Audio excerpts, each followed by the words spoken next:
Buonasera e ben ritrovati con l'informazione flash di New Sicilia. Vediamo insieme i titoli più rilevanti del pomeriggio. In apertura la visita istituzionale a Randazzo dei ministri Piantedosi e Musumeci per testimoniare la presenza viva dello Stato. I due ministri hanno incontrato la commissione prefettizia che regge attualmente l'amministrazione del comune del Catanese sciolto per infiltrazioni mafiose. Fatto anche il punto sul lavoro svolto finora. Il relitto del Baesian è finalmente riemerso dalle acque grazie all'intervento delle potenti gru Ebo entrate in azione per consentire la messa in sicurezza delle imbarcazioni. Al momento lo scafo si trova in posizione stabile a filo d'acqua. Il recupero completo è previsto per domani mattina all'alba.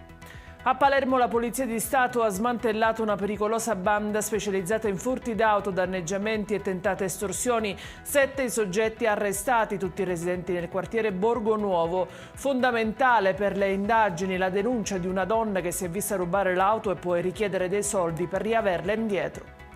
Rimaniamo nel capoluogo siciliano con un blitz allo Zen, trovati armi, droga e a setaccio ogni angolo del quartiere, seguiti posti di blocco, perquisizioni domiciliari e ampie verifiche mirate. E chiudiamo con il meteo. Domani giornata di sole e un netto rialzo delle temperature, diramato un'allerta arancione per il rischio incendi e ondate di calore. Ed è tutto per questa edizione. Io vi ricordo come sempre che i dettagli su queste notizie e molte altre li trovate sul nostro sito e sui nostri canali social. Grazie per averci seguito, buona serata e a domani.